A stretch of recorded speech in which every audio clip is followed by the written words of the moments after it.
What to do when recruiters really loved you but you were rejected for the job, and how to get hired for a role you didn't apply for. These are questions I'm gonna be tackling during today's video while I share a major life update.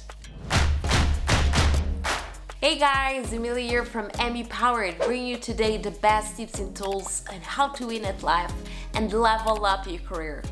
Today's video is gonna be two major updates and once again tackling very important questions for your career development. But before we get started, give it a thumbs up if you're excited for today's video. In reality, there is actually two updates to my life right now. Update number one, I've moved places. If you'd like to see my new place, subscribe to my new channel, Emmy Powered Life, right here. But right on to that career update. Yes, you guessed it right. I have changed jobs. Looking back in time to 4 or 5 months ago, changing jobs was something that was not on my plans. Not only had a very stable and secure future with my previous company, but also at the same time, the current reality has taught me to not take anything for granted or take major risks during this time period. However, I started questioning these beliefs when I was approached by an executive recruiter for beauty, wellness, and indie brands, Katie Overend. At the time, Katie reached out with this role she believed I was the perfect fit for.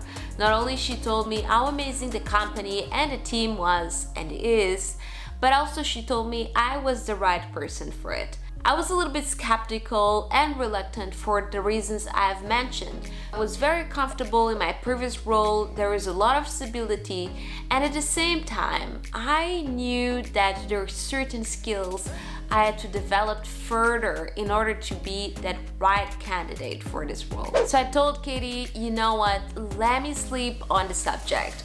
So the next morning, I call her and I tell her, you know, Katie, what the heck? It's my future, I'll just give it a go. If it goes well, it goes well. If it doesn't go well, at least I learned. So Katie, she passed on my details. Early that week, I had a call with HR, which I nailed it. And I passed on to the next stage, which would be with a hiring manager. And that would be the final decision to my hiring process. That Friday, I believe, I had a call with the hiring manager. The call went well, but I really know that the skills I was lacking, that would be such a determinant factor into my hiring decision. So it was no surprise when in the next Monday, I got a call saying that I didn't get a role. But I wasn't sad about it because I knew that those skills I needed to develop, they were actually very important into my career development.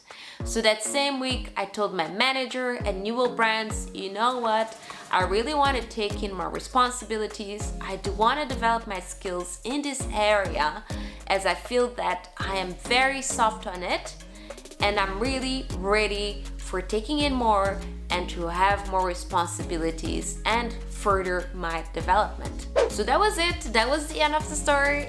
No, I'm joking. It was not. 1 month later, I get another call from Katie Overend, and she's like, Emilia, let's say Sophie, the hiring manager from Revlon, she wants to know what are you doing right now? And I'm like, what am I doing right now? And she's like, yeah, apparently there is an opening in her team and she'd like to speak with you.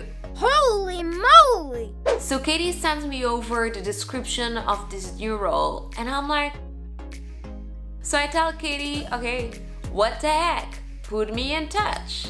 So this was like on a Tuesday and I had my interview on Thursday. Something that felt more like a chat as the interviewer already knew me from my previous recruitment process. So again, keep those doors open and don't miss my video on what to do when recruiters love you but you get rejected for the job right here, because that's important. Keep those relationships and keep the door open. So yeah, I have a call on Thursday morning. It felt more like a chat. It felt more like How do you feel about this role? Is something that you see yourself doing? So that same day at lunchtime, just a couple of hours later, I get to know I got the job. I got the job I didn't apply for.